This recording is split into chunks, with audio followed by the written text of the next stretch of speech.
Hey, tonight we're going to journey back in time to ancient America, long before Columbus arrived in 1492. I'm going to take you to a world where survival depended on understanding the land, where people lived alongside nature in ways both challenging and beautiful. You'll experience what it was like to wake up in a world without horses or cattle, where corn and potatoes fed entire civilizations, and where fire was both friend and tool. Hey, if you're enjoying these stories, I'd really appreciate a like or subscribe. I'm curious where you're listening from, so drop a comment with your location and what time it is there. Now, find a cozy spot, take a slow, deep breath, and let your body sink into comfort as we journey back in time together. Congratulations, you've just woken up in ancient America around the year 1150. The air smells different here, cleaner, but filled with wood smoke and the earthy scent of the forest floor. You find yourself near the mighty Mississippi River, where three great waterways merge together. The Missouri, Illinois, and Mississippi rivers. This is one of the most fertile places in all of North America and home to one of the largest Native American settlements on the continent. As your eyes adjust to the early morning light filtering through the trees, you feel the soft animal hide beneath you. It's warm, but not as soft as the mattress you're used to. The slight roughness against your skin reminds you that everything here was once alive. The bed, the clothing, the walls of the shelter around you. You're in Cahokia, the greatest city of the Mississippian culture, a vast urban center with towering earthen mounds and thousands of people. You sit up and stretch, feeling the coolness of the morning air against your face. Your muscles ache slightly from yesterday's work, a pleasant reminder of a body well used. Outside, you hear voices, the crackling of morning fires and the sounds of a community waking up. Children laugh somewhere nearby, and the smell of food being prepared makes your stomach growl. Good news, you've arrived in summer when food is plentiful. Bad news, you'll need to learn how to contribute to the community quickly, or you won't be welcome for long. You step outside your dwelling and are immediately struck by the sight of the great central plaza of Cahokia. Rising before you is a massive earthen structure over 100 feet tall, taller than a 10-story building. They call it Monk's Mound, though that name will come much later. It's the largest earthen structure in the Americas, containing more than 22 million cubic feet of soil that was carried here basket by basket without the help of wheels or beasts of burden. On top sits the chief's house overlooking the entire city. Around you, hundreds of thatched roof houses spread out in a carefully planned grid. You know what? It's actually a lot like a modern suburb in some ways, except instead of lawns, people have garden plots where they grow beans, squash and sunflowers. And instead of concrete, the pathways are packed earth, worn smooth by thousands of bare feet and moccasins. The morning air is thick and humid, clinging to your skin like a warm, damp cloth. You can already tell it's going to be a hot day. You reach up to wipe the sweat from your forehead and realize you're wearing different clothing now. A simple garment made of woven plant fibers, perfect for the summer heat. A woman approaches you, her dark hair hanging in two long braids. She wears a similar garment to yours, but adorned with small shells that make a gentle clicking sound as she walks. Her feet are bare, toughened by years of walking on the earth. She doesn't smile, but her eyes are kind as she gestures for you to follow her. "You must be hungry," she says in a language you somehow understand. "Come eat, then there is work to do." You follow her to a communal cooking area where several women are tending to clay pots nestled in the coals of a fire. The scent of corn porridge fills the air, mixed with something unfamiliar, a rich, earthy smell that makes your mouth water. "Sit," she says, pointing to a woven mat on the ground. She hands you a wooden bowl filled with a thick porridge. It's corn, but not like any corn you've ever tasted before. It's been processed with wood ash, which releases nutrients and gives it a distinctive flavour. Slightly bitter, but hearty and filling. Floating in the porridge are bits of what might be dried berries and nuts.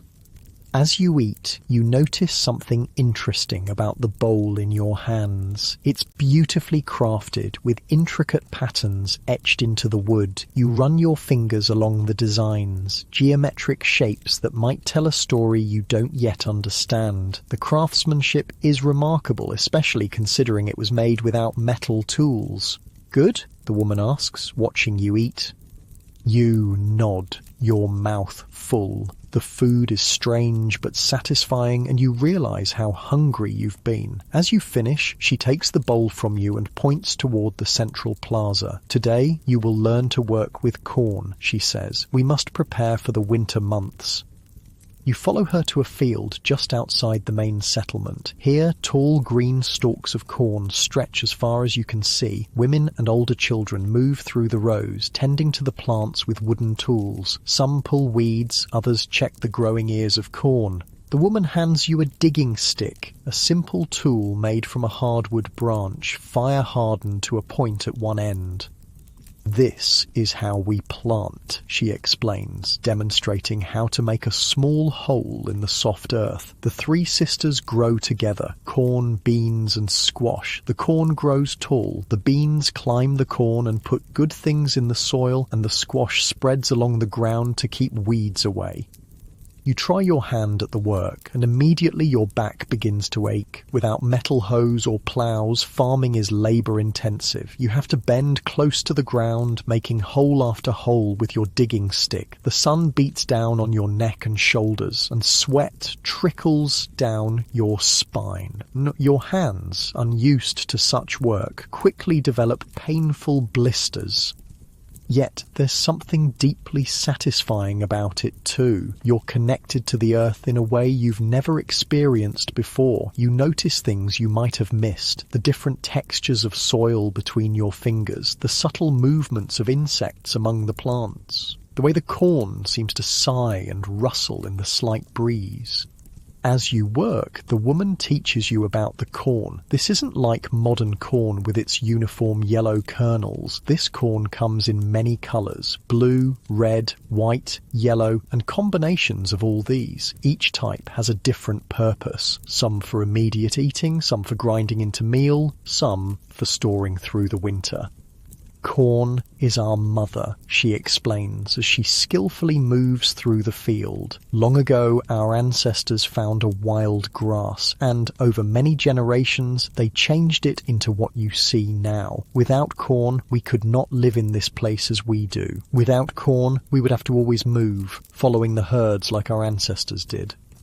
You begin to understand that corn isn't just food here. It's the foundation of their civilization. It allows them to stay in one place, to build permanent structures, to develop art and religion and political systems. It gives them the time and energy to construct massive earthworks like the mounds of Cahokia. By midday, the heat is almost unbearable. Your shirt clings to your back, soaked with sweat. Your hands throb and your lower back sends sharp pains up your spine. Just as you think you can't continue, a bell-like sound rings out across the field. Everyone stops working and heads toward the shade of nearby trees. Under the broad branches, older children distribute water in clay vessels. It tastes earthy and slightly warm, but it's wonderfully refreshing. You're given a piece of dried meat, deer, you think, that's tough but flavourful, and a handful of berries that burst with sweetness in your mouth. As you rest in the shade, letting your tired muscles relax, you observe the people around you. They chat and laugh together. Children play a game with small carved pieces, and two older men work on crafting new tools. Despite the hard labour, there's a sense of community here that feels both foreign and familiar. The woman who's been guiding you sits nearby, weaving something from plant fibres. Her fingers move with practiced ease, turning simple materials into what looks like a small basket. "What is your name?" you ask, realizing you don't know what to call her. She looks up, seeming surprised by the question. "I am Talisa," she says after a moment. "It means water song in our language." "And what do you call this place?" you ask, gesturing to the settlement spread out below the hill where you're sitting. Talisa considers this. "We call it the Great City by the Water," she says, "though our people have many names. We are the people of the earth mounds, the followers of the river, the children of corn." She seems amused by your questions. "Are you a chief's son?" she asks suddenly. You ask many questions, but know little about working the land. You hesitate, unsure how to explain your situation. "I'm from far away," you say finally. "Where I come from, things are different." Talisa nods, accepting this vague explanation. Then you have much to learn if you wish to survive here. The rest period ends too quickly, and you're back in the fields for the afternoon. By the time the sun begins to lower in the sky, your entire body aches with a deep fatigue, unlike anything you've experienced before. Modern life, with all its conveniences, has not prepared you for this kind of physical labor. As the workday ends, people gather in the central plaza. Large cooking fires have been built, and the evening meal is being prepared. The savory smell of stewing meat fills the air, mixed with the smoke from the fires. Children run and play while adults sit in groups, talking and working on various crafts. You notice that the women are in charge of cooking and processing the harvested corn, while men return from hunting expeditions carrying deer and smaller game. Everyone seems to have a role, a contribution to the community. Talisa introduces you to her family. A husband who's a skilled hunter, 2 young children, and an older mother who specializes in pottery making. They welcome you to their fire, where a clay pot bubbles with a stew of venison, corn, and wild greens. The meal is simple but satisfying. You eat from a wooden bowl using your fingers, the warm stew soothing your tired body. As darkness falls, elders begin to tell stories around the larger central fires. Their voices rise and fall in rhythmic patterns, sometimes speaking, sometimes singing. Though you can't understand all the words, you grasp that they're recounting the history of their people, the origins of the world, the proper ways to live. As you listen, your eyelids grow heavy. The physical exhaustion of the day catches up with you, and the gentle voice of the storyteller lulls you towards sleep. Talisa shows you to a sleeping mat in her family's dwelling, a simple but effective shelter made of wooden poles covered with woven mats and earth. Lying there in the darkness, hearing the soft breathing of the family around you and the distant sounds of the settlement settling down for the night, you reflect on what you've learned today. Life here is harder in many ways, physically demanding with none of the comforts you're used to. Yet there's also a directness to it, a clear connection between work and survival, between people and the land they inhabit. Your muscles ache with a satisfying tiredness. Your hands, though blistered, have accomplished real work today. Your stomach is full of food that came directly from the earth around you. There's a simplicity to this existence that has its own kind of comfort. As you drift towards sleep, you wonder what tomorrow will bring in this ancient American world. The stars shine through a small opening in the roof, brighter and more numerous than you've ever seen them before. No electric lights compete with their brilliance here. In the distance, a night bird calls, its voice echoing across the sleeping city. The sound follows you down into your dreams, where corn grows tall as trees and great earthen mounds touch the sky.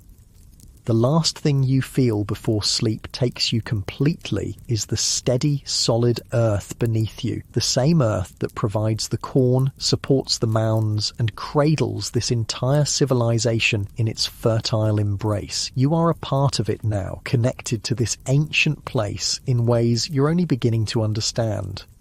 Sleep comes easily, deep and dreamless, as your body prepares for another day in ancient America, a world both harsh and beautiful, challenging and rewarding, a world where survival depends on community, knowledge, and a deep understanding of the land that provides everything needed for life.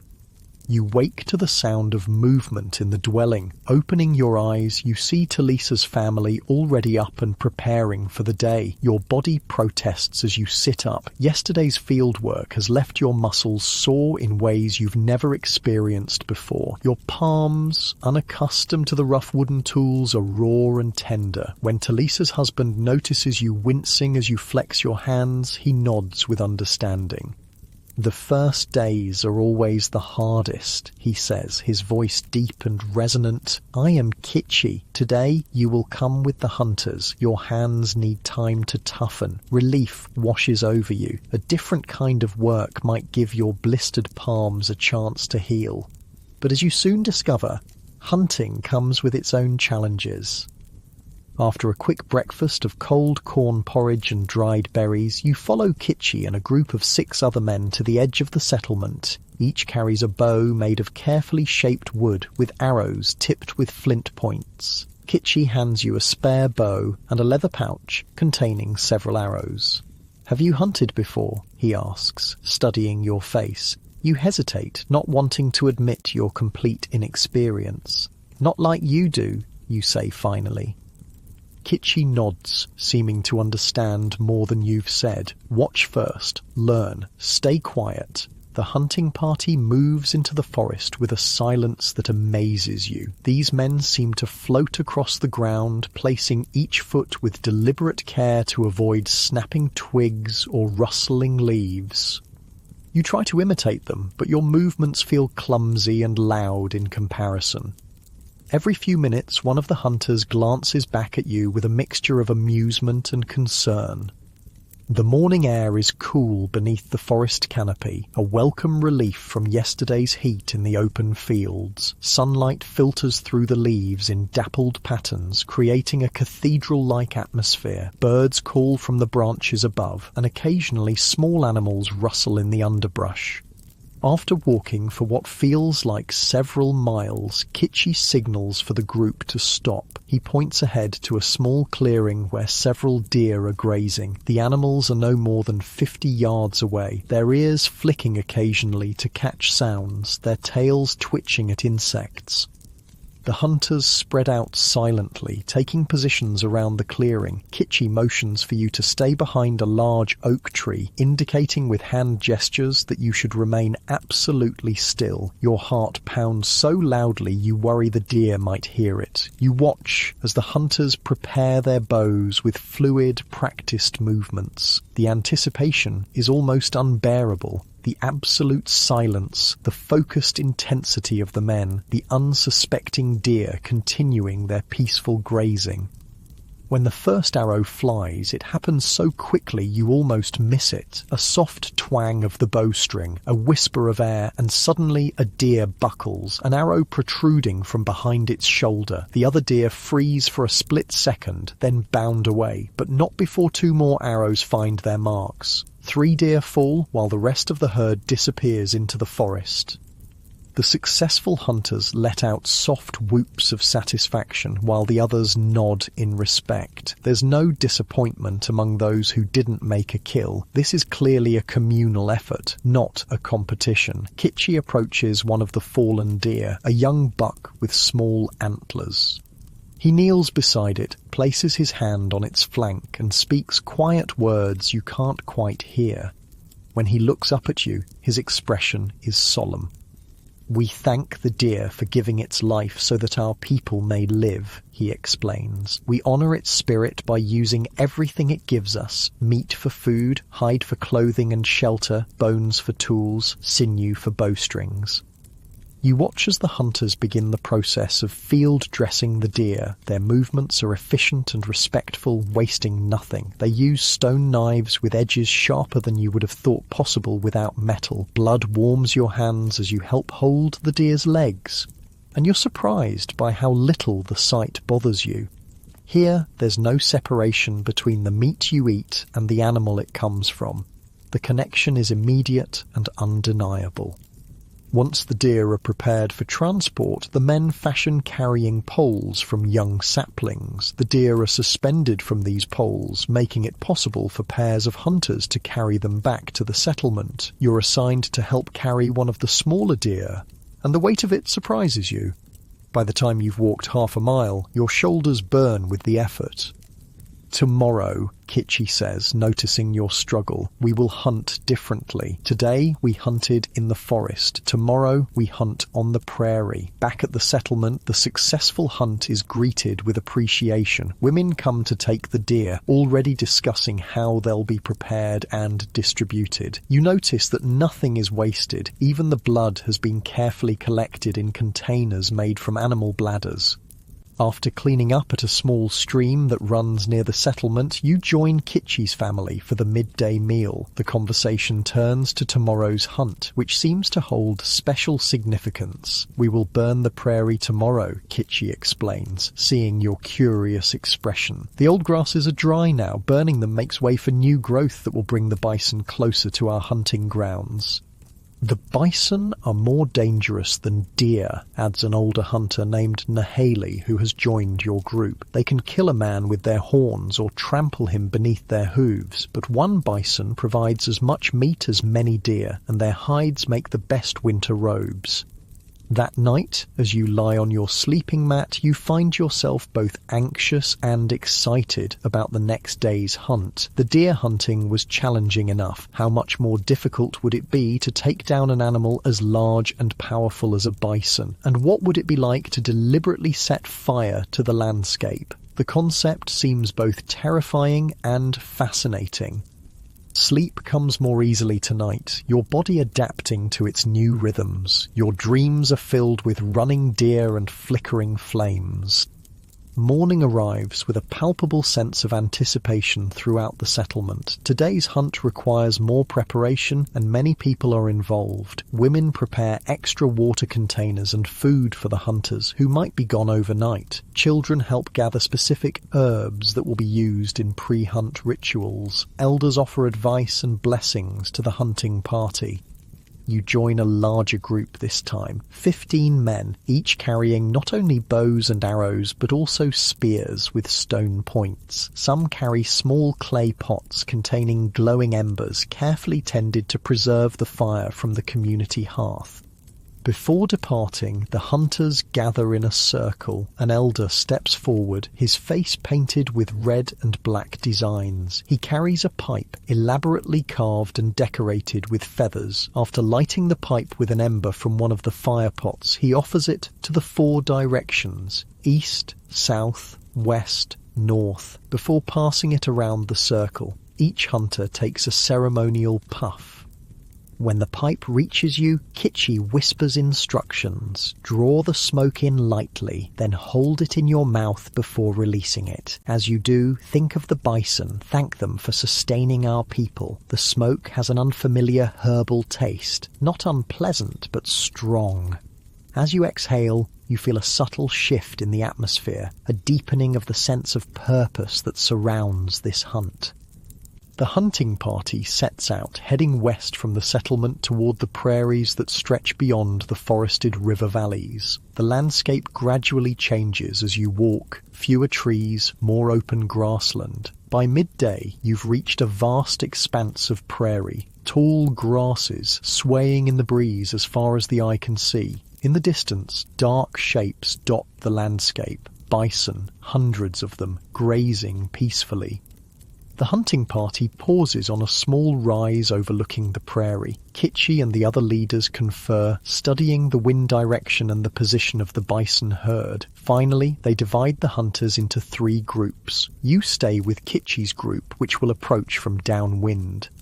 "We will set the fire here," Kitchi explains, gesturing to the area behind you. "The wind will carry it away from us, toward the bison. As they move away from the fire, they will come toward our hunters waiting in those ravines." He points to barely visible depressions in the landscape where the other hunting groups are positioning themselves. The strategy becomes clear. They're using fire to direct the bison's movement, creating a controlled situation in an otherwise dangerous hunt.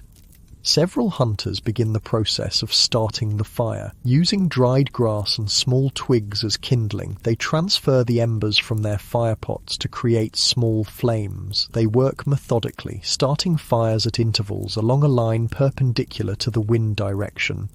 At first, the fires seem small and harmless, but they grow with astonishing speed, joining together into a wall of flame that races across the dry prairie grass. The heat reaches you even from a safe distance, and the crackling roar fills your ears. Dark smoke billows upward, casting an eerie shadow over the landscape. The effect on the bison is immediate. The distant shapes begin to move, first slowly, then with increasing speed, away from the advancing fire. As predicted, they head toward the ravines where hunters wait. "Now we run," says Kitchi, and the hunting party sprints forward, parallel to the fire line but at a safe distance. Running across the uneven prairie is challenging, especially while carrying weapons. Tall grass whips against your legs, hidden dips in the ground threaten to twist your ankles, and the smoke makes it difficult to see clearly. Your lungs burn with the effort, and sweat pours down your face despite the cool spring air. When you reach the area near the ravines, you can hear the thundering of bison hooves, a sound so powerful it seems to vibrate through the earth beneath your feet. The massive animals appear suddenly, emerging from a veil of smoke. Their size is shocking up close, much larger than you imagined, with massive humped shoulders and horns that curve dangerously outward.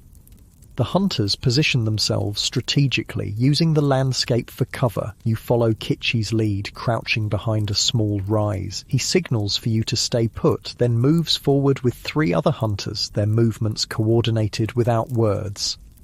What happens next unfolds with both terrible and awesome efficiency. As the bison funnel into the area between the ravines, hunters rise from their hiding places on both sides. Arrows fly, striking the animals in vulnerable areas behind the shoulders or in the neck. Some hunters rush forward with spears, aiming for the vital organs with precise thrusts. The bison don't surrender easily. Some charge the hunters, forcing them to dive out of the way. One animal, struck by multiple arrows but still standing, lets out a bellow of rage and pain that raises the hair on the back of your neck. The air fills with dust, smoke, and the scent of blood. The sounds are overwhelming. Thundering hooves, shouts of hunters, the snorts and bellows of wounded bison. It's both terrifying and exhilarating, this ancient dance between predator and prey played out on the open prairie.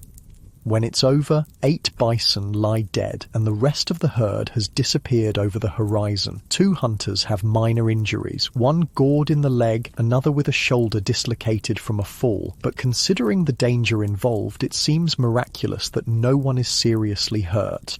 As with the deer hunt, the aftermath is characterized by a mixture of celebration and reverence. The hunters gather around the fallen bison, offering prayers of thanks. The largest bull is decorated with tobacco offerings placed near its head, a sign of respect for the animal's spirit.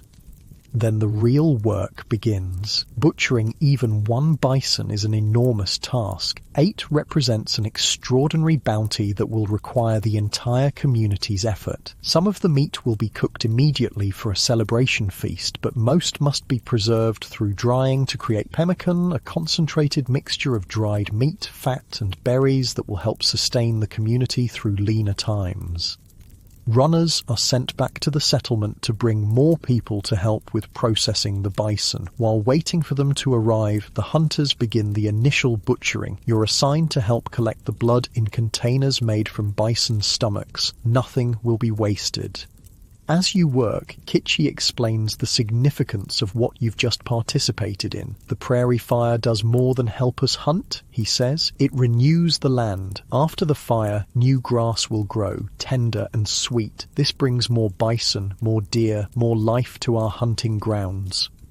You look back at the blackened area where the fire passed. Already you can see that it's not completely destroyed. The flames moved quickly enough that they burned only the above-ground portion of the grasses, leaving the roots intact below the soil. Our grandparents' grandparents taught us to use fire this way, Kitchi continues. They learned it from watching how the lightning fires changed the land. We do smaller fires more often to keep the big fires from happening.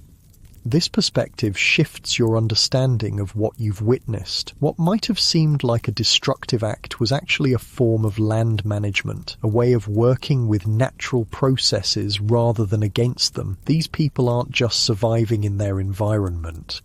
They're actively shaping it, creating conditions that favour the plants and animals they depend on. By late afternoon, people from the settlement have arrived to help with the butchering. The scene transforms into a bustling outdoor workshop with specific tasks assigned based on skill and experience. Some remove hides, others cut meat into strips for drying, still others crack open bones to extract the nutritious marrow. Children collect specific plants from the nearby areas, herbs that will be used in the preservation process or in treating the hides. Elders supervise, ensuring that traditional practices are followed correctly. The atmosphere is industrious but also social, with conversation and even occasional laughter flowing between workers. You find yourself assigned to work with an elder named Makia, who is removing the sinew, the tough connective tissue that will be dried and used as thread for sewing. Her fingers move with remarkable dexterity despite her age, separating the long fibres with a bone tool. These are the bison's final gifts, she tells you, holding up a bundle of sinew. With these fibres, we will sew clothing from their hides, string bows with their tendons, and create the bags that will hold the meat they provide. Nothing is wasted, nothing is forgotten. As you help her collect and clean the sinew, Makia shares stories about great hunts from the past, times when the bison were so numerous they blackened the prairie from horizon to horizon. She also speaks of lean years when the herds moved away and the people had to rely on stored food to survive. The bison and the people are connected, she explains. When we burn the prairie at the right times, in the right ways, the new grass brings the bison close to our hunting grounds. When we take only what we need and use everything we take, the bison continue to offer themselves to us. By evening, much of the initial processing has been completed. Some of the hunters will stay overnight to protect the meat from wolves and other predators, while others return to the settlement with the first loads of meat and hides. You join the group heading back, your arms aching from the day's labour, your clothing stained with blood and grease. The return journey feels much longer than the outward one, fatigue weighing down each step, but there's also a sense of satisfaction of having participated in something essential and meaningful. You've helped secure food that will feed many people for many days. You've witnessed a form of environmental management that's sophisticated in its understanding of ecological relationships, despite its apparent simplicity. Back at the settlement, those who remained behind have prepared for the returning hunters. Cooking fires burn brightly in the gathering dusk, and the smell of fresh cornbread fills the air. Children run to greet the returning party, eager to hear about the hunt and see what has been brought back.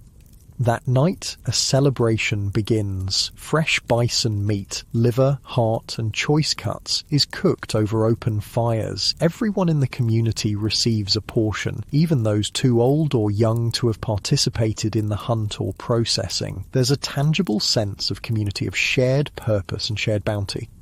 As you eat the tender meat, savouring its rich, wild flavour, you find yourself reflecting on the differences between this world and the one you came from. Here, there is no separation between people and their food sources, no anonymity in the process of sustaining life.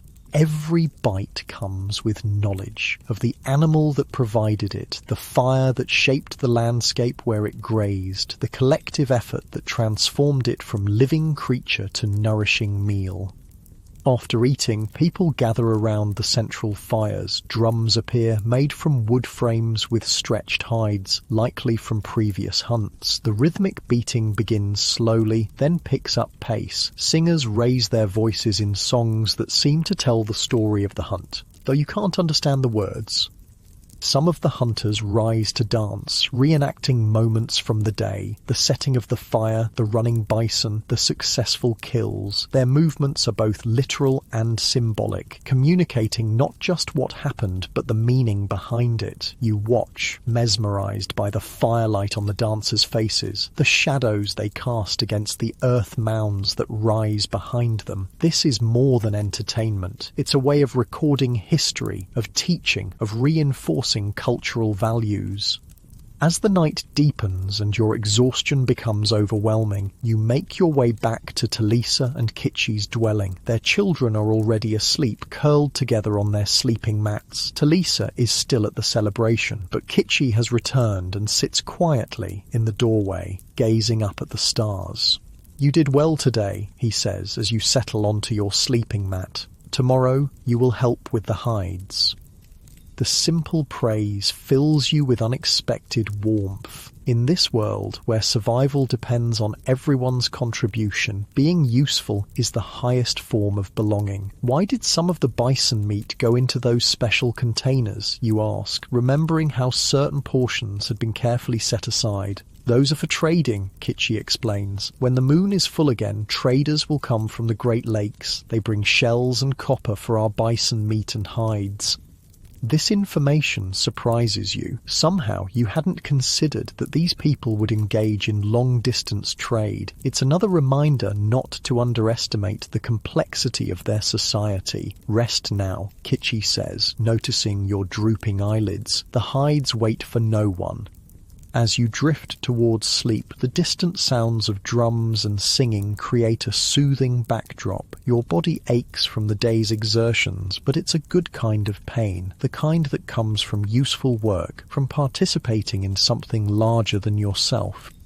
Your last thoughts before sleep claims you are of fire racing across the prairie, of massive bison running beneath a smoke-darkened sky, of the intricate relationship between people, animals, and landscape that you've only just begun to understand. In this ancient America, survival isn't simply about taking what you need from the environment. It's about actively managing the land, about understanding the complex web of relationships that sustain all life, about giving as well as receiving. Tomorrow will bring new lessons, new challenges, but for now you rest, your dreams filled with prairie fire and thundering hooves. Morning comes with the sounds of birds and quiet conversation. Your body has adapted somewhat to the physical demands of this life. The soreness is still there, but less intense, more familiar. You rise to find Talisa already preparing a morning meal of corn cakes cooked on hot stones. These are different from yesterday's food, thinner, crispier, and flavoured with what might be wild berries. "Today you learn to work with the hides," she says, handing you a portion. "It is women's work, but good for all to know." After eating, you join a group of women gathered near the edge of the settlement. Spread out before them are the fresh bison hides from yesterday's hunt, each one enormous and at least 8 feet across. The smell is powerful, raw, metallic, and organic. An older woman named Wachiwi directs the work. Her hands are gnarled like tree roots, her skin deeply lined from decades under the sun, but her movements are sure and efficient. "First, we clean," she explains, demonstrating how to use a bone tool to scrape away bits of flesh and fat still clinging to the underside of the hide. Every bit of meat goes to the cooking pots, nothing wasted. The work is surprisingly difficult. The hide is heavy and unwieldy, the scraping requires just the right amount of pressure, and the smell makes your stomach turn occasionally. But there's something satisfying about the transformation, watching the raw hide gradually become cleaner, more workable. As you labour alongside the women, they talk among themselves, sometimes including you in their conversation. They speak of children and grandchildren, of dreams that came in the night, of plants they hope to gather when the season is right. It strikes you that despite the vast differences in lifestyle, people here share the same fundamental concerns and joys as in your time: family, community, the rhythms of daily life. Wachiwi notices your awkward scraping technique and pauses to correct your grip on the bone tool. Her touch is gentle but firm as she positions your hands properly. "Like this," she says, guiding your movements. "Let the tool do the work. Too much force tears the hide." You try again with her guidance, finding that indeed a lighter touch with the proper angle works much better. She nods approvingly before moving on to help another worker. Talisa works nearby, explaining the next steps in the process. "After cleaning, we will soak the hides in water mixed with the brains of the bison," she says, noticing your surprised expression. "The brains make the hide soft and easy to work. One animal's brain is enough to tan its own hide. That is the way of balance. Then we will smoke the hides over a slow fire of green wood," adds another woman. "This keeps them from getting stiff when they get wet. A good smoking means the difference between comfort and misery when the rains come." You begin to appreciate the depth of knowledge involved in what might seem like simple survival tasks. Every step in processing these hides represents generations of accumulated wisdom passed down through careful teaching and observation. There are no written instructions, no videos to watch, just the direct transmission of skills from person to person. By midday, your arms ache from the repetitive scraping motion and your back protests from bending over the large hides. When a break is called, you gratefully straighten up, stretching your tired muscles. A young girl approaches with a water container made from a hollowed gourd. The water is cool and refreshing, though it carries a slight earthy taste that reminds you it hasn't been treated with modern purification methods. You've been drinking this water for days now, without ill effects. Perhaps your body is adapting to this world in more ways than you realized. As you rest, Wachiwi sits beside you, her eyes studying your face with curiosity. "You work differently," she observes. "Your hands know soil and plants, but not hides and meat. Where did you learn before coming here?" The question catches you off guard. How do you explain your background to someone from this time and place? You decide on a version of the truth. "I come from far away," you say. "My people live differently. We don't hunt bison or grow corn the way you do."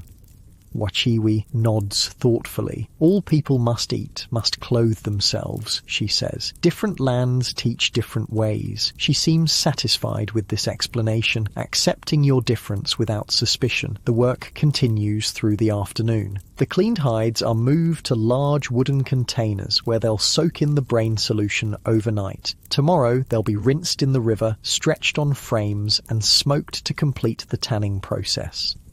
As the day winds down, Kitchi appears with news. "The elders have called a council meeting tonight," he tells you. "You should come. There is talk of travelling to the western forests before the trading season begins."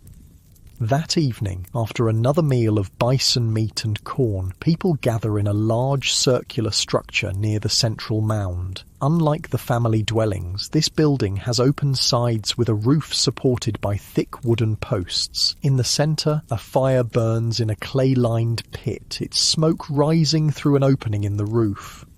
Elders sit in a semicircle on the far side of the fire, their faces solemn in the flickering light. Other community members arrange themselves around the remaining space, with those of higher status closer to the elders. You find a place near Kitchi and Talisa, somewhat toward the back but still able to see and hear clearly.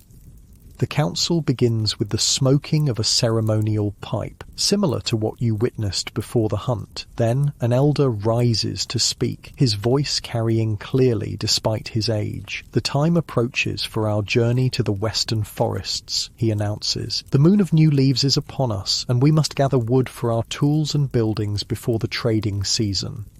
He gestures to another elder, who stands and continues the discussion. "This year we must go farther than before. The close forests have given much to us, but they need time to regrow. We will travel 5 days west to the tall pines beyond the small river."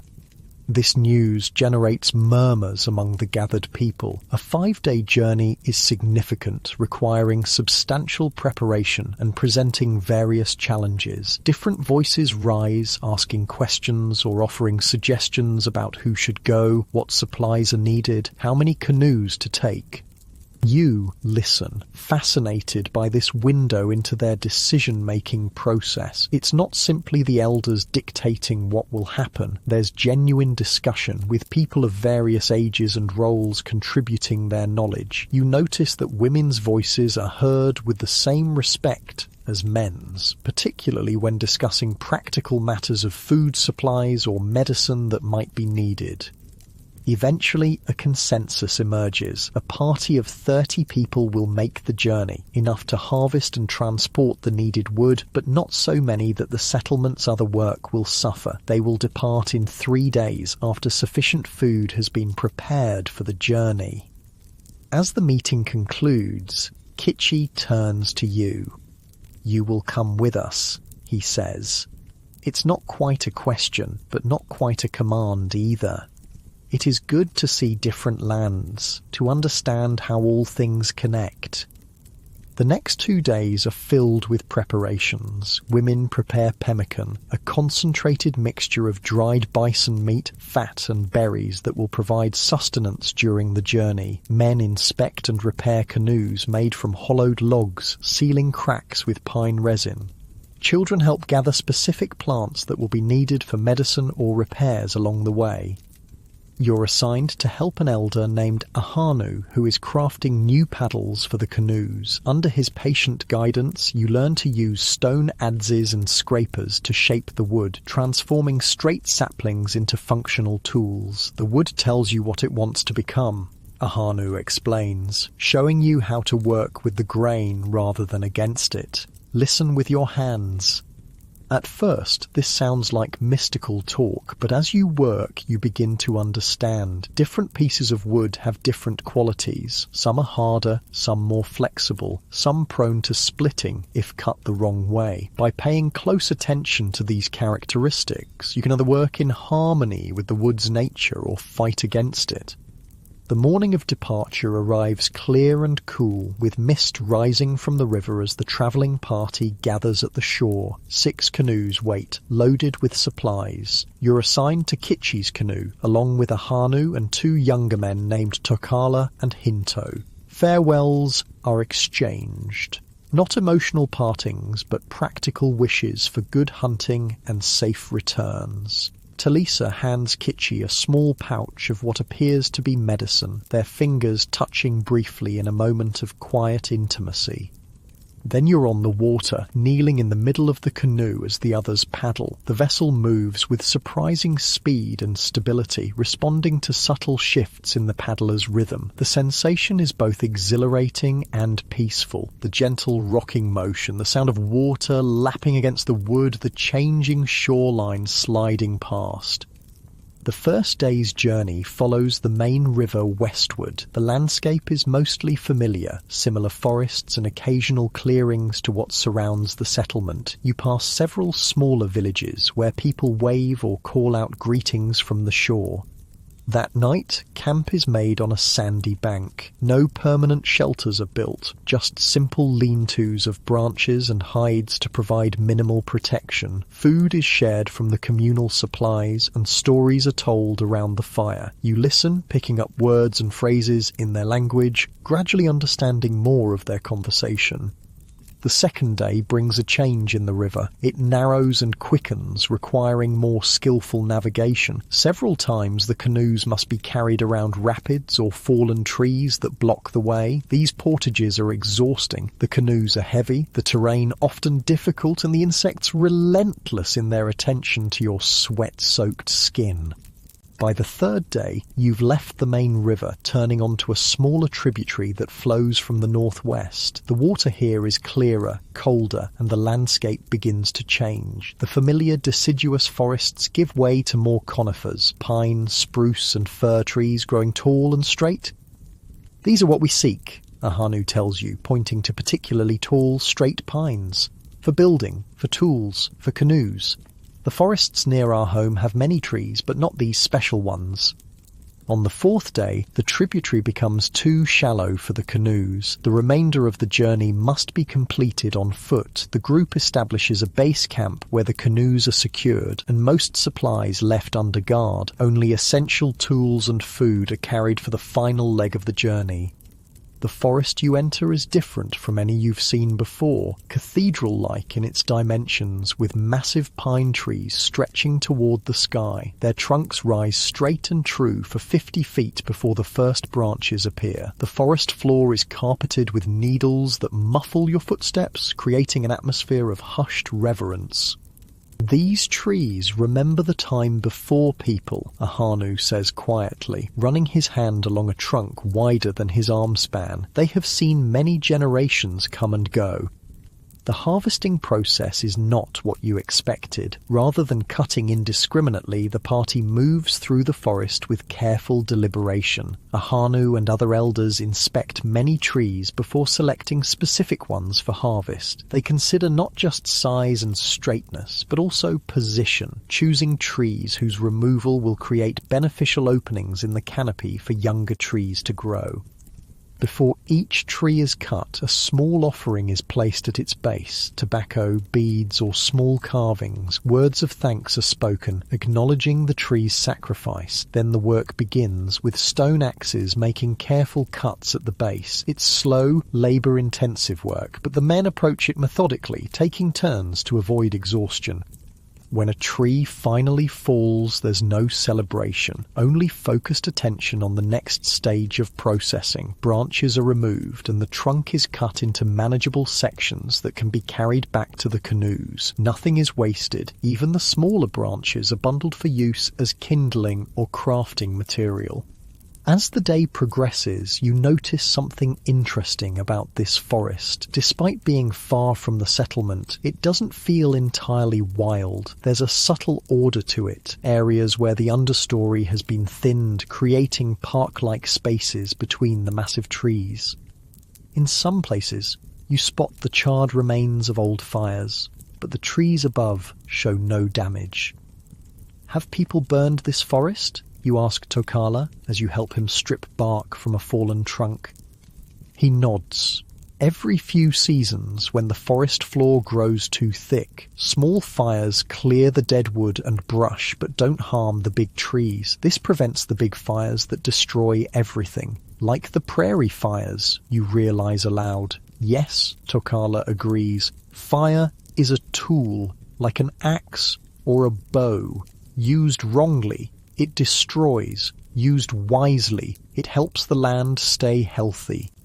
This perspective on fire management continues to fascinate you. These people aren't simply taking from the environment, they're actively working to maintain it, using their understanding of natural processes to create sustainable conditions. By evening, enough trees have been harvested for the group's needs. Some men begin the process of shaping the raw logs into rough canoe forms that will be easier to transport. Others prepare the camp for night, building small fires and setting up shelters.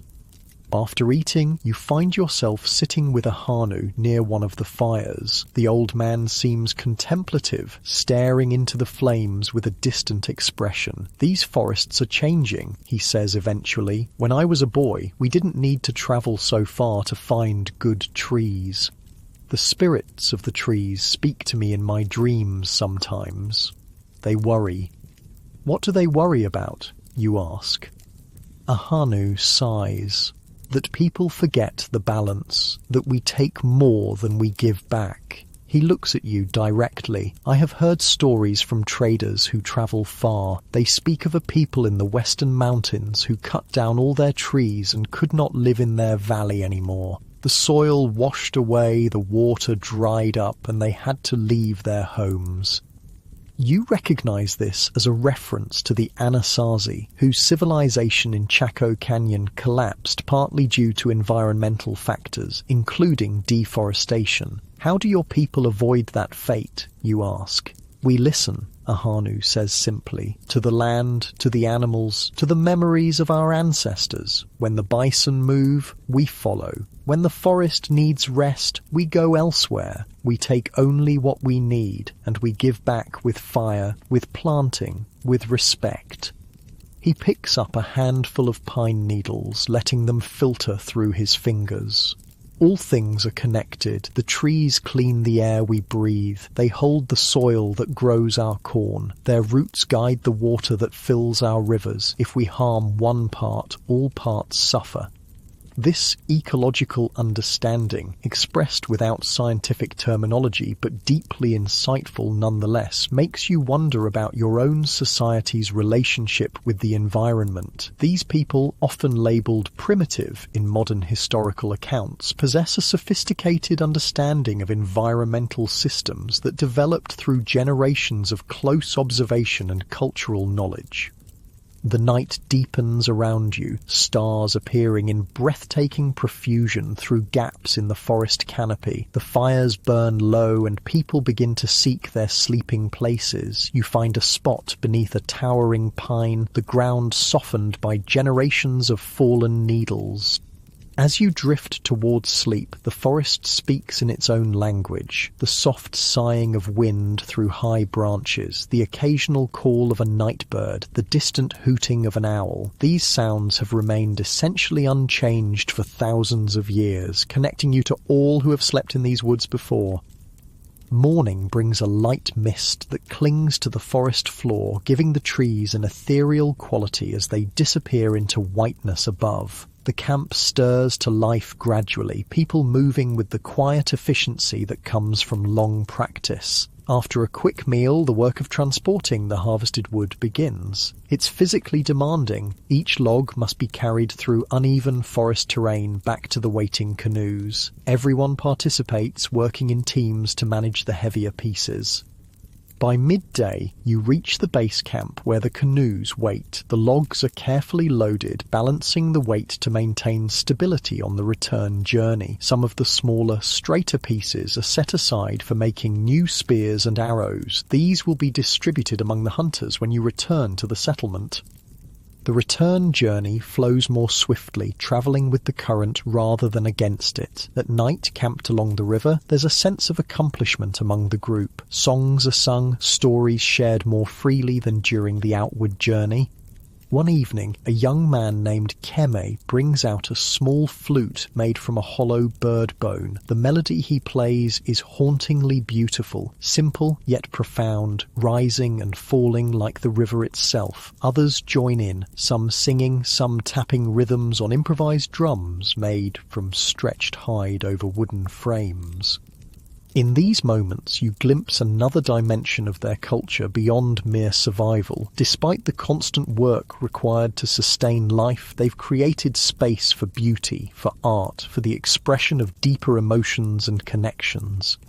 On the final day of the journey, as the familiar shoreline of the settlement comes into view, you find yourself reflecting on all you've learned. These people, living nearly 1,000 years before Columbus would arrive on distant shores, have created a way of life that's both simpler and more complex than you initially realized. Their technology may be limited to stone, wood, bone and hide, but their understanding of ecological relationships and sustainable resource management reflects a sophistication born of generations living in close relationship with their environment. The canoes glide toward the landing place, where people have gathered to welcome the returning party. You see Talisa among them, her children clinging to her skirts as she searches the approaching canoes for sight of Kitchi. As you step ashore, the familiar sights and sounds of the settlement wash over you. The smoke from cooking fires, the laughter of children, the rhythmic pounding of corn being processed. After the journey through the forest, it feels almost like coming home. In the days that follow, you watch as the harvested wood is transformed into new canoes, tool handles, support beams for buildings, and countless other necessary items. Nothing is wasted. Even the smallest scraps find purpose as kindling, gaming pieces, or children's toys. One evening, as you help Kitchi shape a new paddle from a piece of the pine you helped harvest, he pauses and looks at you thoughtfully. "You learn quickly," he says. "You see with open eyes. This is good." The simple praise warms you, a reminder that in this world your value comes not from possessions or status, but from your contribution to the community's well-being. There is a clarity to this existence that cuts through the complexities and contradictions of modern life. As you finish the paddle, running your fingers over the smooth surface you've helped create, you realize that you've gained more than just survival skills during your time here. You've glimpsed a different way of being human, one that might hold lessons for the uncertain future that awaits your own world. The completed paddle gleams in the firelight, a tangible symbol of connection between past and present, between humans and forest, between individual effort and community need. In its grain, you can read the story of the tall pine that once reached toward the sky, now transformed by human hands into a tool that will dance with river currents for years to come. Outside, the night deepens over the settlement. The great mounds stand as silent sentinels in the darkness, monuments to a people whose achievements have too often been forgotten or diminished in the standard telling of American history. But you have seen firsthand the complexity of their society, the depth of their knowledge, and the wisdom of their relationship with the land that sustains them. Sleep comes easily tonight, your body tired from honest work, your mind full of new understanding. Tomorrow will bring more lessons, more challenges, more opportunities to learn from these people who have mastered the art of living in ancient America. The days that follow the forest journey settle into a rhythm. You've become familiar with the daily patterns of life in Cahokia, the early morning stirring as people begin their work, the midday meal when the sun is highest, the evening gatherings around communal fires. Your hands have grown calloused from labour, your skin darker from days spent under the sun, your legs stronger from walking everywhere. One morning, as you help Talisa tend to her garden plot near their dwelling, she pauses and points to the river. "Look," she says, "the traders come." You follow her gaze to see several canoes appearing around the river bend. These vessels are different from the ones used for the forest journey, larger, more elaborately decorated with distinctive painted symbols on their sides. Each carries 4 or 5 people, along with bundles of goods carefully arranged and covered with woven mats. "Who are they?" you ask, watching as the canoes make their way toward the settlement's landing place. "People of the Great Lakes," Talisa replies. "They come twice each year, when the first flowers bloom and when the leaves turn colour. They bring shells and copper and other treasures from distant waters." Throughout the settlement, word of the traders' arrival spreads quickly. People begin to gather by the river, some bringing items they've prepared specifically for trading. You notice bundles of dried bison meat, carefully tanned hides, bags of what might be medicinal plants, and intricately woven baskets. Kitchi appears from the direction of the hunting grounds, his face breaking into a rare smile when he spots the approaching canoes. "Come," he says to you, "this is something you should see." By the time you reach the landing place, the first canoe has already arrived. Its occupants, 3 men and 2 women, step ashore with practiced ease, greeting the waiting elders with formal gestures that suggest a long-established protocol. The visitors look subtly different from the Cahokians. Their clothing style varies slightly, with more elaborate beadwork and different patterns. Their language, while clearly related to what you've been hearing, contains different sounds and rhythms. Yet there's an easy familiarity between them and your hosts that speaks of generations of interaction. "They come from 12 days' journey to the north," Kitchi explains quietly, as you watch the greetings unfold. Beyond the great lake that has no opposite shore, their home is in a land of birch trees and wild rice. More canoes arrive, and soon the riverbank is busy with activity. The formal greetings complete, the trading begins, not as a chaotic marketplace, but as a structured series of exchanges. Representatives from Cahokian families approach the traders one by one, presenting their offerings and examining what the visitors have brought. You're fascinated by the goods that emerge from the traders' canoes. There are shells unlike any you've seen before, large spiral-shaped shells that clearly don't come from the nearby river. Kitchi notices your interest. Those come from the Great Saltwater, far to the south, he explains. They pass from hand to hand, from people to people, travelling many moons' journey to reach us. There are pieces of a reddish metal that you recognise as copper, some raw and others worked into elaborate ornaments and tools. Bright feathers from birds you've never seen, stones in unusual colours and patterns, and bundles of what appears to be dried fish are among the other items being offered. The copper comes from the north shores of the greatest lake, Kitchi continues. Special stones come from the western mountains. Each land has its gifts, and through trading, all people can share in them. You begin to understand that what you're witnessing isn't simply commerce. It's a complex network of relationships that connects distant communities across the continent. These goods aren't travelling along a single trade route, but through a web of exchanges, passing from one group to another, sometimes travelling hundreds or even thousands of miles from their source. An elder beckons to Kitchi, who excuses himself to participate in the trading. You watch as he presents several finely crafted bison hide robes, receiving in exchange some copper pieces and a bundle of unusual feathers. Talisa joins you, her children in tow. The trading will continue for 3 days, she explains. Then there will be a feast and storytelling. The traders bring not just goods, but news and stories from distant places. That evening, the atmosphere in the settlement is festive. The visitors are welcomed into family dwellings as guests, sharing food and exchanging news. You find yourself in Kitchi and Talisa's home, seated across from a trader named Namid, whose weather-beaten face and calm demeanour suggest years of travelling the river routes. As you eat, Namid speaks of his journey southward, describing villages and landscapes that are clearly familiar to your hosts, though they've never visited them personally. He tells of unusual weather patterns, successful hunts, conflicts between distant groups, and new babies born to families connected through previous marriages. This, you realise, is how news travels in a world without written records or electronic communication, carried by traders who memorise information to share as they travel.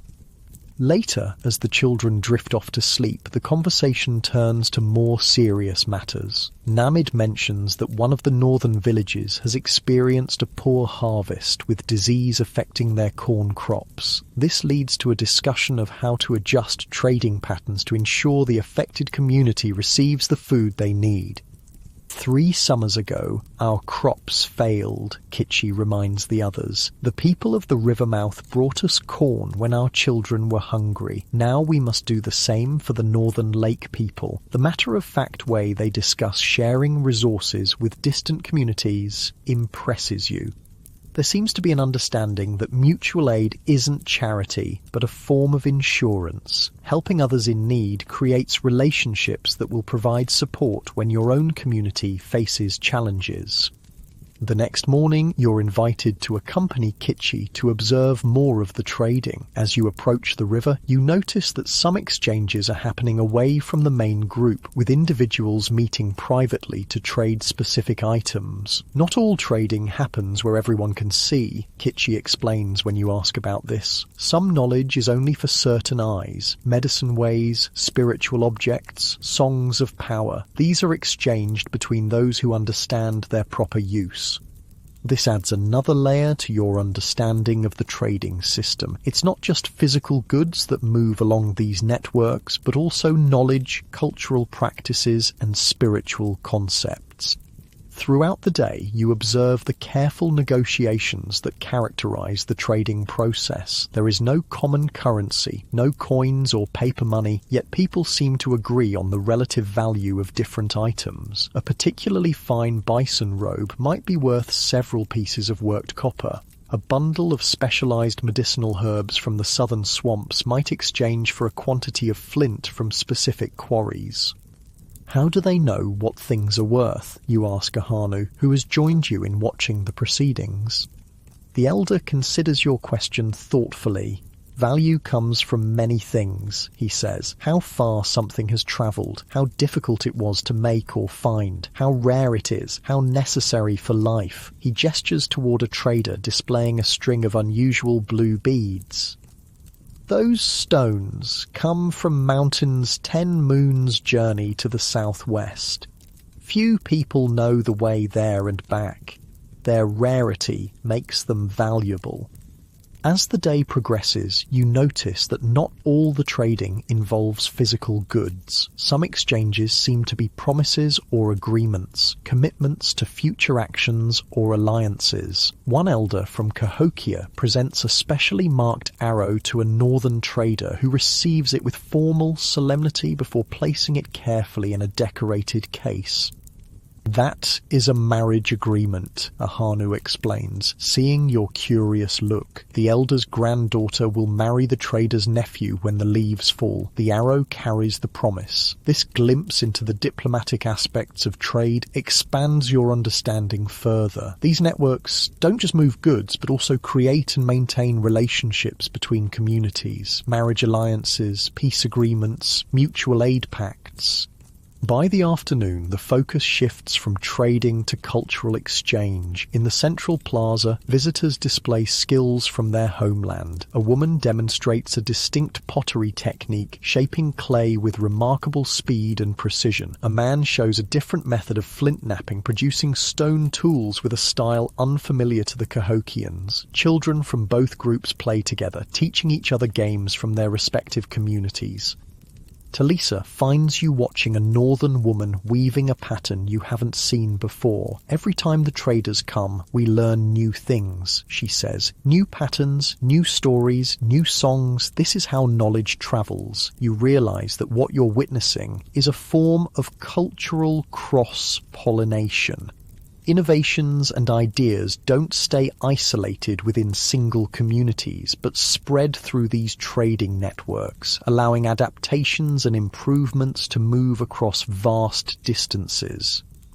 The second day of trading brings new activities. Some of the Cahokian men take the northern visitors hunting, while others lead them to the top of the great central mound to perform ceremonies that aren't meant for your eyes. You spend the day helping Talisa and other women prepare for the feast that will mark the traders' final evening in the settlement.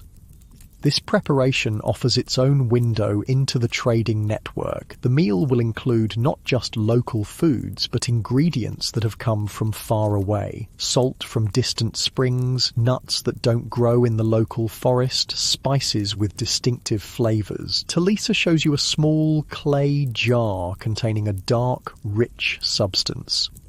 Chocolate, she says, letting you smell the intense aroma. It comes from far to the south, where the weather is always warm. Only the most important people taste it, and only on special occasions. You recognize this as cacao, which originated in Mesoamerica. The fact that it has made its way to this Mississippi River settlement demonstrates just how extensive these trade networks are, connecting cultures across what will later be defined as different countries.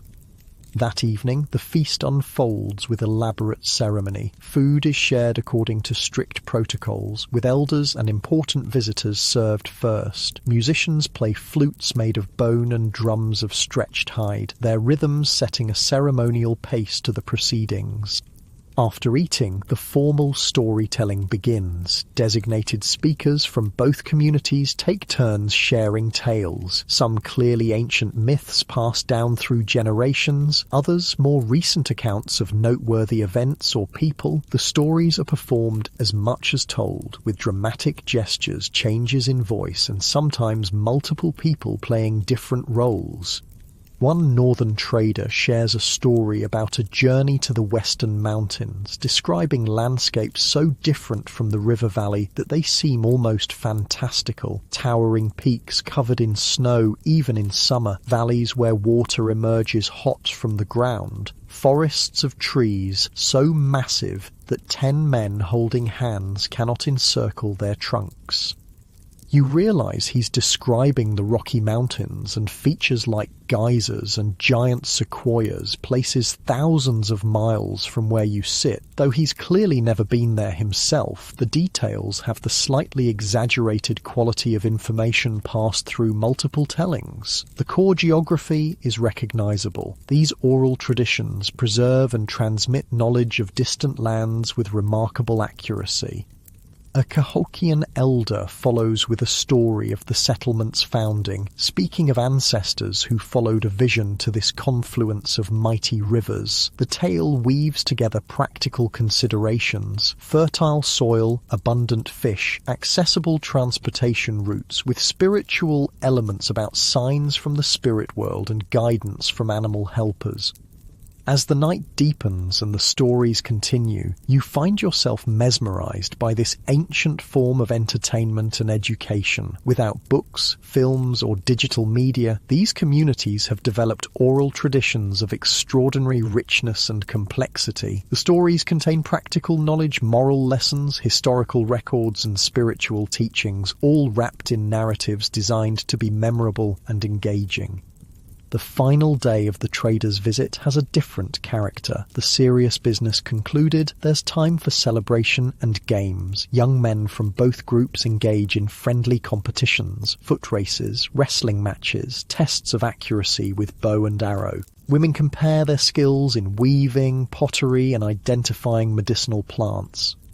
You join in where you can, still clumsy compared to those who've grown up with these activities, but welcomed nonetheless. During an archery contest, a northern trader named Bodaway notices your struggling attempts and offers guidance. The bow is not just a tool, he explains, adjusting your grip and stance. It is an extension of yourself. Breathe with it. Feel its strength become yours.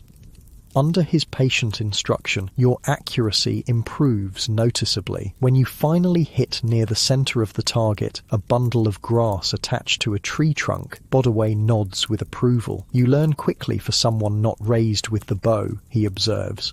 Where did you say your people dwell? The question reminds you of your unusual situation. Far away, you answer vaguely, in a place very different from this.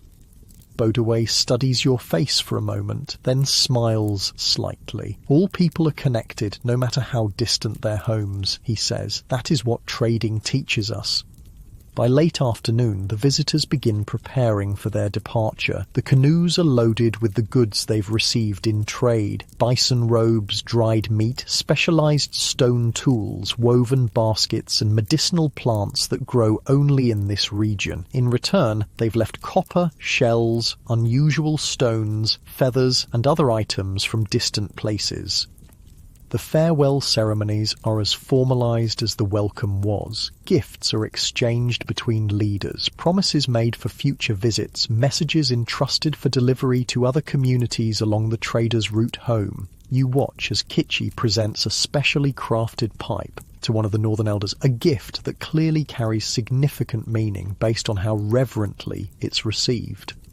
As the canoes push off from shore, the visitors raise their paddles in salute. The Cahokians respond with a song that rises and falls like the river itself, a melody that speaks of parting and future reunion. You stand with Talisa and her family, watching until the canoes disappear around the river bend, heading north toward distant homelands. They will return when the leaves change colour, Talisa says, placing a hand on your shoulder, and they will bring new stories, new treasures.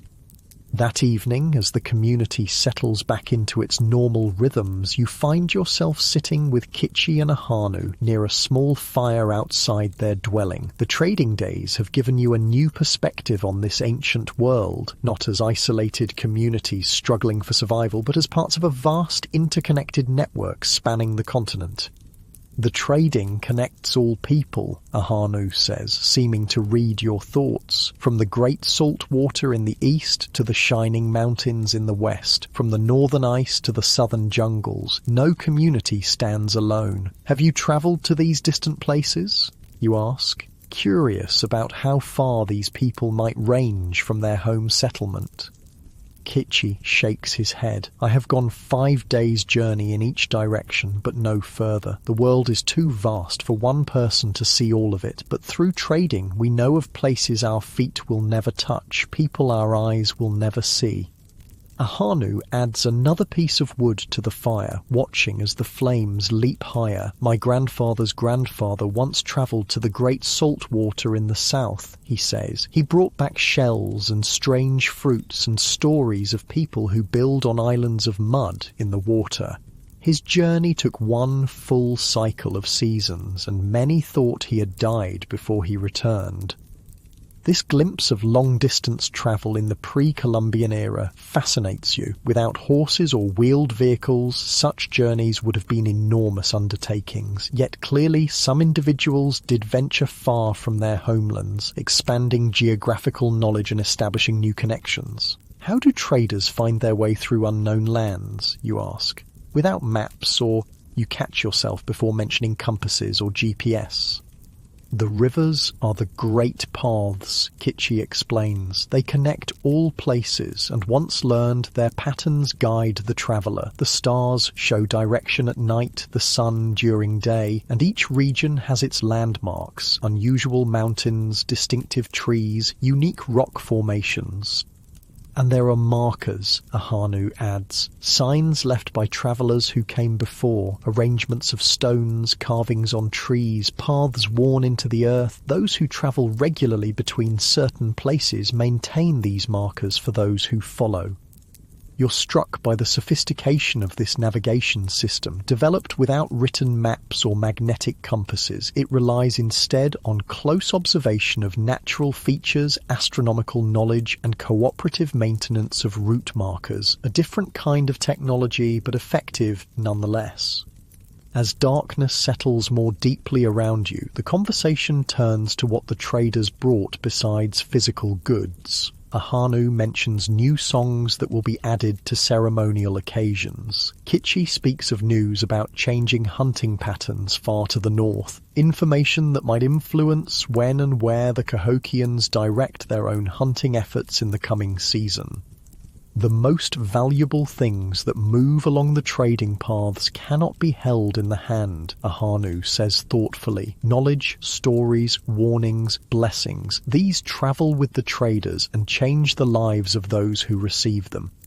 You think about how ideas and innovations must have spread across the continent through these networks. New agricultural techniques, tool-making methods, architectural designs, social practices. Without formal educational institutions or written texts, this person-to-person transmission of knowledge was the primary mechanism for cultural development and adaptation.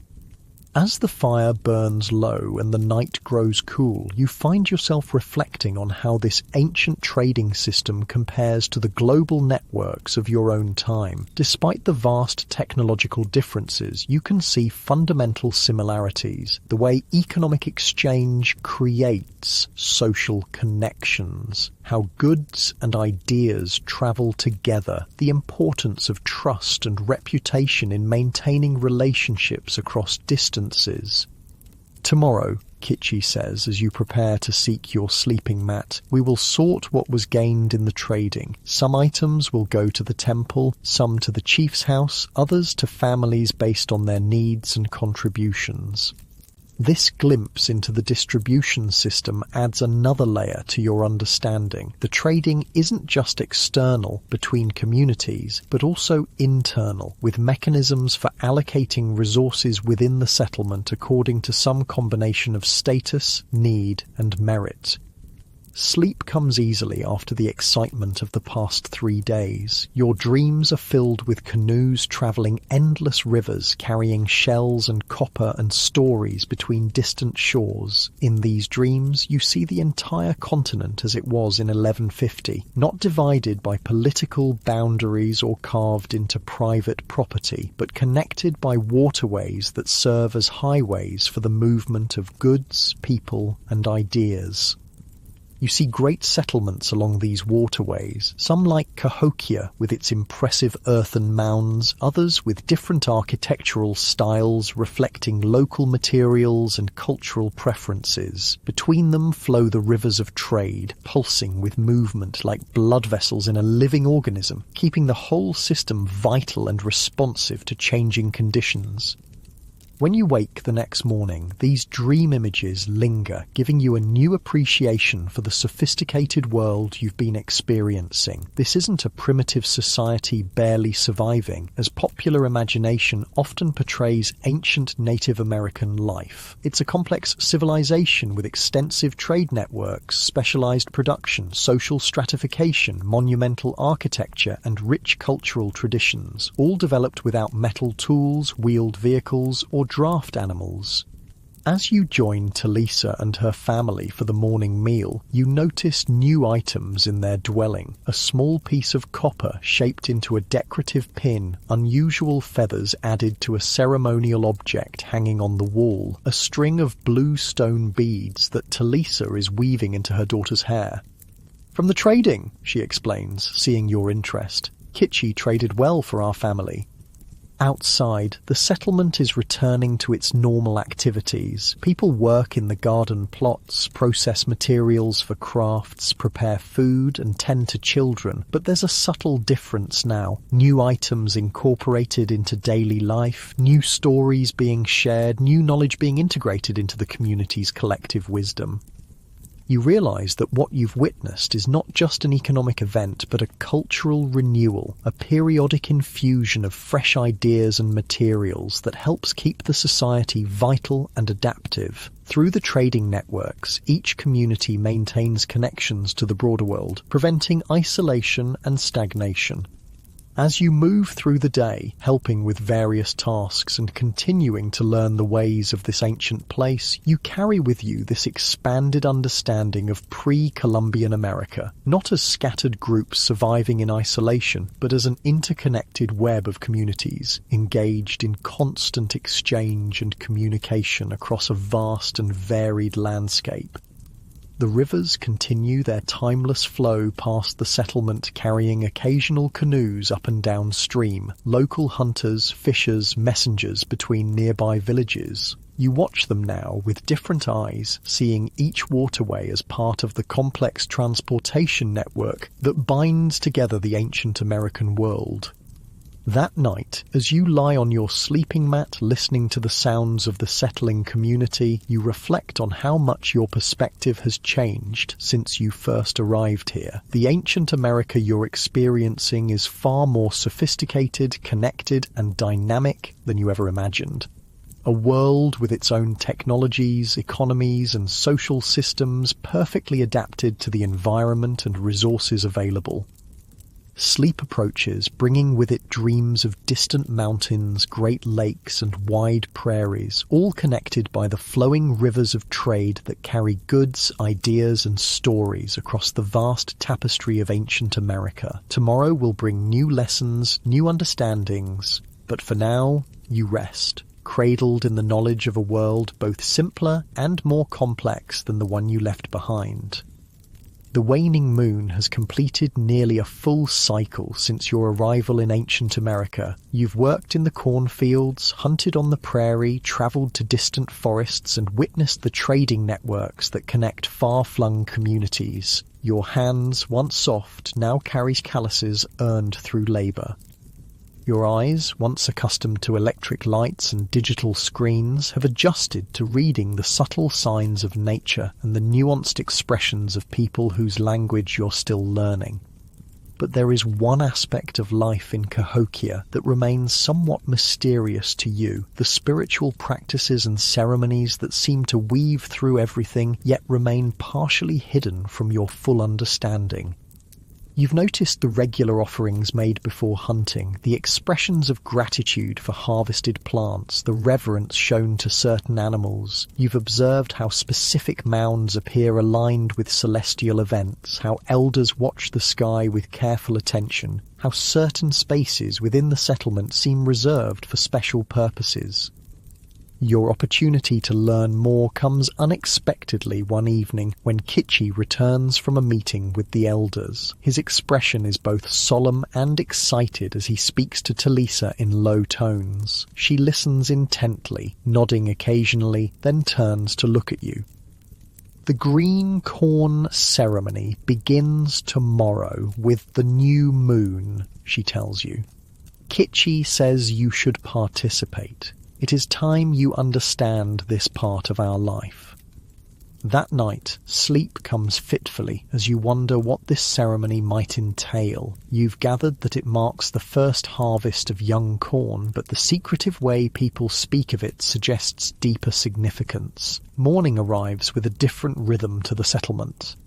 Regular work patterns are suspended as people focus on preparation for the ceremony. Some clean their dwellings thoroughly, others prepare special garments, still others gather specific plants from the surrounding areas. Talisa presents you with clothing she has prepared, a simple garment made of finely tanned deerskin, decorated with subtle patterns in earth-toned pigments. For the ceremony, she explains, your everyday clothes must be left behind with the old season. As you change into the ceremonial garment, you notice others doing the same throughout the settlement. There's a growing sense of anticipation in the air, a feeling of transition and renewal. Mid-morning, a sound cuts through the usual noises of the settlement, a deep, resonant drumbeat coming from the direction of the great central mound. The effect on the community is immediate. People pause in their preparations, faces turning toward the sound. Some begin making their way toward the central plaza, while others finish critical tasks before joining the gathering. It is time, Kitchi says, appearing at the dwelling entrance. He too wears special clothing, more elaborate than yours, with feathers and shell beads incorporated into the design. Around his neck hangs a pendant made from the copper brought by northern traders. You follow Kitchi and his family toward the central plaza. As you walk, you notice small bundles placed outside each dwelling, offerings of some kind, though their specific purpose remains unclear to you. The plaza has been transformed. The usual activities of daily life have been cleared away, replaced by an arrangement that focuses attention on the base of the great mound. There, a fire burns in a specially prepared pit, tended by elders whose faces are painted with red and white designs. Behind them, a line of steps leads up the face of the mound to the structure at its summit. People arrange themselves in what appears to be a predetermined order, with family groups together but positioned according to some social structure you don't fully comprehend. Kitchi guides your small group to a place midway between the fire and the edge of the gathering. Watch and listen, he advises quietly. This ceremony connects us to those who came before and those who will come after. It reminds us of our place in the great circle of life. The drumming continues, now joined by the sound of rattles and bone flutes. The music has a hypnotic quality, not melodic in the way you're accustomed to, but rhythmic and patterned in ways that seem to bypass your conscious mind and speak directly to something deeper. From the structure atop the mound, a figure emerges, a man wearing an elaborate headdress made from deer antlers and adorned with feathers that catch the morning light. His face and body are painted in intricate patterns of white, black, and red. He carries a staff, topped with symbols you can't decipher from this distance. The chief priest, Talisa whispers. He speaks for the people to the spirits, and for the spirits to the people. The chief priest descends the mound with deliberate steps, his movements stylized and ceremonial rather than natural. When he reaches the plaza level, other figures join him, men and women in less elaborate but still distinctive ceremonial dress, each carrying objects of apparent ritual significance. What follows is difficult for you to fully comprehend, yet impossible to look away from. The ceremony unfolds in a sequence of ritual actions, offerings placed in the fire, dances that trace patterns across the plaza, chants that rise and fall in complex harmonies. The chief priest speaks at intervals, his voice carrying clearly across the gathered community, though the archaic language he uses is largely beyond your limited understanding. Kitchi occasionally translates fragments for you in hushed tones. He gives thanks for the young corn. He remembers those who have walked to the spirit world since the last green corn ceremony. He asks for blessings on the children born during the past moon cycles. As the ceremony progresses, your awareness of time begins to shift. The rhythmic drumming, the repeated patterns of movement, the sensory elements of smoke and song create a kind of trance state. You find yourself breathing in unison with those around you, your heartbeat synchronizing with the drums. At what feels like the ceremony's peak, young women bring forward baskets containing the first young corn ears of the season. These are presented to the chief priest, who raises them toward the sky, then to the four directions, before placing some in the fire as an offering and returning the rest to be distributed. This moment seems to release a tension you hadn't fully realized was building. The community's mood shifts from solemn attention to joyful celebration. The music changes character, becoming more energetic. Children who had been remarkably still and quiet during the ceremony now move freely, laughing and playing at the edges of the gathering. Small portions of roasted young corn are distributed, first to elders and leaders, then throughout the community. When you receive your portion, just a few kernels on a piece of pottery, you follow the example of those around you, eating it slowly and thoughtfully. The taste is unlike any corn you've had before, sweeter, more intense, with a complexity of flavour that surprises you. This is corn as it existed before centuries of selective breeding for commercial agriculture, closer to its ancient origins. The first taste of the new harvest reconnects us to the earth that nourishes us, Ahanu explains, seeing your reaction. We must remember that we do not own the corn. We and the corn live together, each helping the other continue. As the formal portions of the ceremony conclude, the gathering transitions into a community celebration. Food is shared, not just the ceremonial corn, but other dishes prepared specially for the occasion. People who had maintained careful dignity during the ritual now laugh and converse freely. Children organize themselves into games that seem to have their own ceremonial patterns, passed down through generations. You find yourself sitting with Ahanu near one of the smaller mounds that surrounds the plaza. The elder seems thoughtful, watching the celebration with eyes that have seen many such gatherings. You have questions, he says, not looking at you, but somehow aware of your mental state. Ask them now, while the barriers between worlds are thinner. The invitation surprises you, but you don't hesitate. The mounds, you begin, gesturing to the enormous earthwork rising before you. How do you build them, and why in these particular places and shapes? Ahanu nods, as if approving the question. The mounds speak to both the earth and the sky, he says. Their places are chosen where the energies of the land are strong, where waters meet, where the earth itself seems to rise naturally. Their shapes and arrangements reflect the patterns we see in the stars.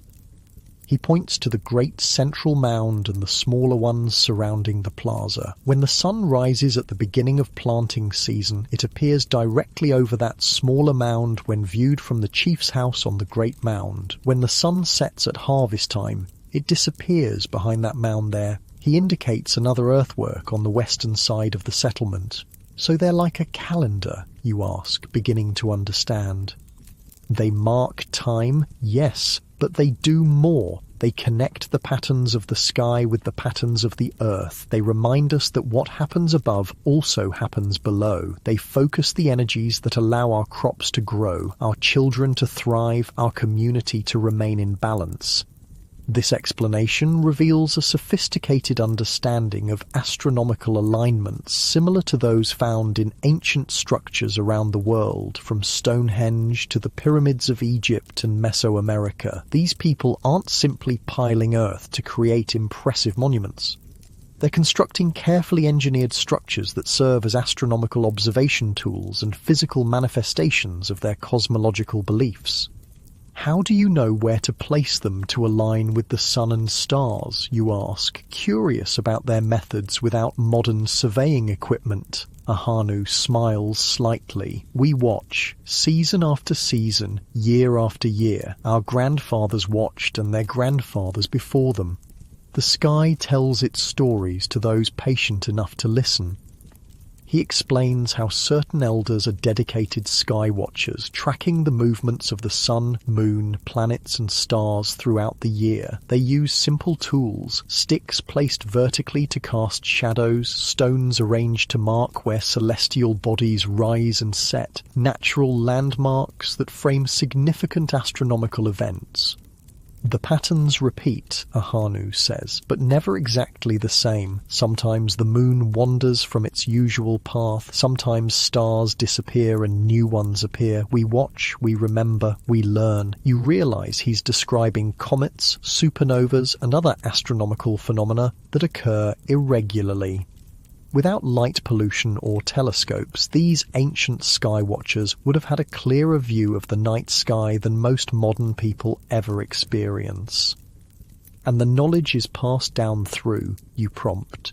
Stories, songs, ceremonies, Ahanu replies. Special patterns woven into baskets and painted on pottery, arrangements of posts and stones that mark important alignments. The most sacred knowledge is entrusted to those chosen for the path of sky watching, taught through years of apprenticeship. As you talk, the celebration continues around you. You notice that despite the festive atmosphere, certain protocols remain in place. Elders are served first, specific individuals lead particular activities, and there appears to be an underlying order to what might seem like spontaneous enjoyment. The ceremony today, you say, returning to your original curiosity, it's about more than just giving thanks for corn, isn't it? Ahanu nods, his expression becoming more serious. The green corn ceremony is a time of renewal. Old quarrels are forgiven, mistakes acknowledged and set aside. It marks the beginning of a new cycle, a fresh start for the community. He explains that the ceremony includes elements you weren't able to observe: private rituals of purification, confession of wrongdoings, reaffirmation of social bonds and responsibilities. The public celebration is just one part of a complex process that serves to maintain both spiritual and social harmony. Without such renewal, communities sicken, Ahanu says. Disagreements fester, resentments grow, people forget their connections to each other and to the world that sustains them. The ceremony reminds us of what matters beyond our daily concerns. This perspective helps you understand why the ceremony feels so significant. It's not just a religious observance or a harvest festival, but a multifaceted event that serves psychological, social, and ecological functions all at once. As afternoon transitions to evening, the celebration continues with storytelling, music, and dance. Different from the formal ceremonial performances of the morning, these are more participatory, with community members taking turns sharing tales or leading songs. You notice that many of these stories involve explanations of natural phenomena, why certain plants grow where they do, how particular animals got their distinctive features, what causes weather patterns to change. Embedded within entertaining narratives are practical information about the environment, moral lessons about proper behavior, and reinforcement of cultural values. Our stories are not just for pleasure, Kichi explains when he joins you later. They teach us how to live in right relationship with the world around us. They remind us of the consequences when that relationship is broken. He points to a storyteller currently holding the community's attention with a tale about a hunter who took more than he needed and faced supernatural punishment as a result. That story teaches respect for the animals that give their lives so we may eat. It reminds us that greed brings suffering, while restraint brings balance. As darkness falls, the central fire is built higher, casting flickering light across the plaza and the surrounding mounds. The night is clear, revealing a spectacular canopy of stars overhead. Without modern light pollution, the sky is ablaze with more stars than you've ever seen, the Milky Way, a brilliant river of light stretching from horizon to horizon. Several elders, including a Hanu, gather a small group of older children and begin pointing out specific stars and constellations. You edge closer, listening as they share the names and stories associated with these celestial landmarks. Their constellations are different from the ones you know, reflecting their own cultural perspectives rather than the Greek and Roman mythology that shaped Western astronomy. Where you might see Orion the hunter, they see a pattern representing an ancestral hero. The Pleiades star cluster, which modern astronomers identify as a group of hot blue stars, is to them a family of sisters with their own complex narrative. Yet despite these cultural differences, you're struck by the accuracy of their observations. They've noted the regular movements of the planets, the shifting positions of stars through the seasons, the cyclical patterns of the moon's phases. Without telescopes or written records, they've built a sophisticated understanding of celestial mechanics through generations of careful observation. The sky above and the earth below mirror each other, Ahanu tells his young listeners, his voice carrying to where you stand. What happens in one affects the other. By understanding the patterns of the stars, we better understand our own place in the great circle of creation. Later, as the celebration begins to wind down and families drift back to their dwellings, you find yourself once again sitting with Kitchi and Talisa near the dying embers of a small fire. The children have already fallen asleep, worn out by the day's excitement. "Did you understand the ceremony?" Talisa asks, her expression curious in the fading firelight. "Parts of it," you admit, "but I think there were layers of meaning I couldn't grasp." Kitchi nods, unsurprised. "Some understandings come only with time and belonging," he says. "Each green corn ceremony teaches you something new, even if you have seen 80 summers." This comment triggers a question that's been forming in your mind throughout the day. "How do your people think about time?" you ask. "Is it a straight line moving forward or something else?" The question seems to please them, as if you finally asked something that matters deeply. They exchange a glance before Kitchi answers. "Time is a circle," he says, drawing a ring in the dirt beside the fire. "Not a perfect circle that simply repeats, but a spiral that returns to similar places while always moving." He traces a spiral outward from the initial circle. "Each season comes again, but never exactly as before. Each generation learns from the past, but faces new challenges. The circles of sun and moon guide our days and nights, our months and years, but the greater circles of stars show longer patterns that our individual lives may not complete."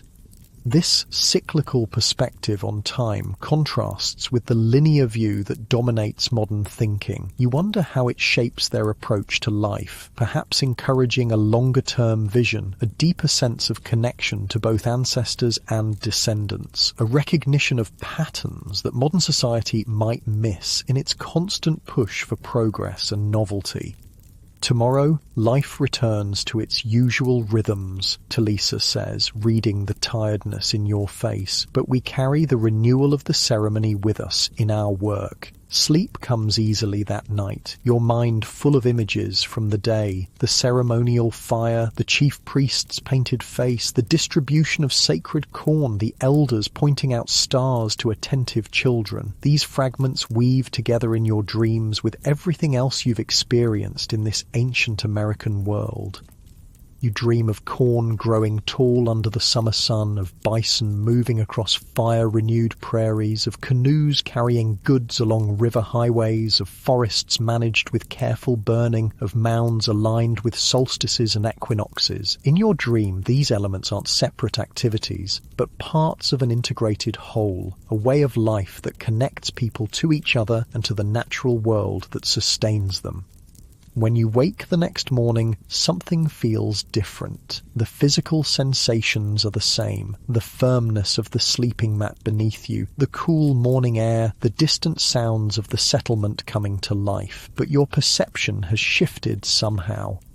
You've been viewing this ancient world through modern eyes, noting what these people lack compared to your time. No metal tools, no wheels, no writing system, no domesticated animals beyond dogs. But now you see more clearly what they possess: a deep understanding of their environment, sophisticated networks of trade and communication, complex social structures, rich cultural traditions, and a spirituality that integrates daily life with larger patterns of existence.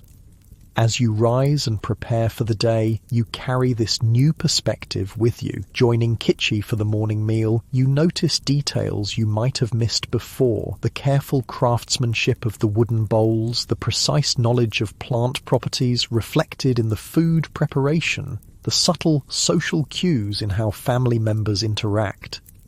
The settlement returns to its normal activities, but with the refreshed energy that follows the ceremony. Fields need tending, hunting parties must be organised, hides require processing, children need teaching. Yet underneath these practical tasks, you now sense the spiritual framework that gives them meaning, the understanding that each action connects to both community and cosmos.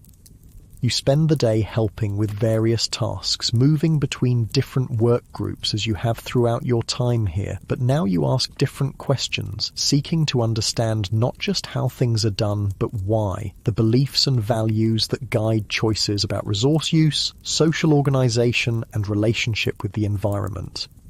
By evening, as you help prepare the communal meal, you find yourself reflecting on what modern society might learn from these ancient Americans. Not a romanticized view that ignores the hardships and limitations of their lives, but an honest assessment of the wisdom embedded in their relationship with the world around them.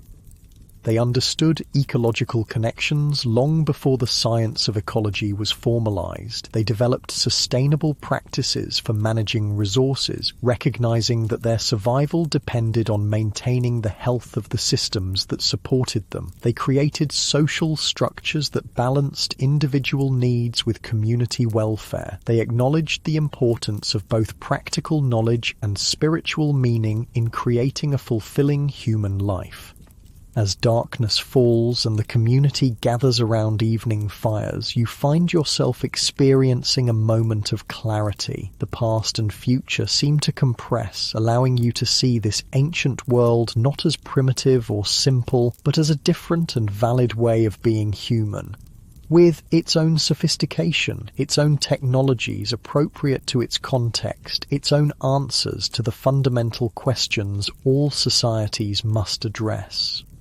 Sitting beside Kitchi and Talisa as they teach their children a song about the changing seasons, you realize that these people aren't just survivors in a harsh world waiting for civilization to arrive from Europe. They are civilization, a fully developed culture with its own achievements, values, and contributions to human history.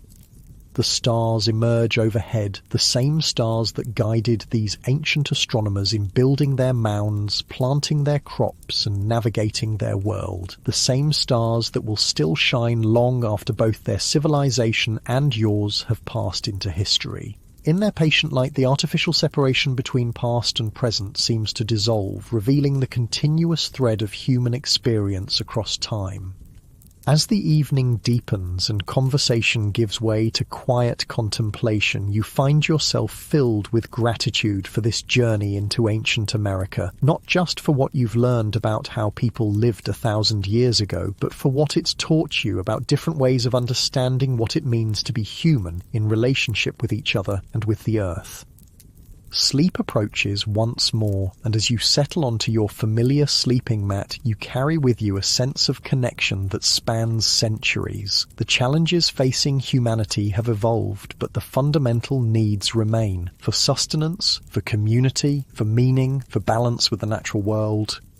The lessons of ancient America whisper through your consciousness as you drift toward dreams, reminders of wisdom earned through generations of living close to the earth, wisdom partially forgotten in the rush of technological progress, but perhaps more relevant now than ever before.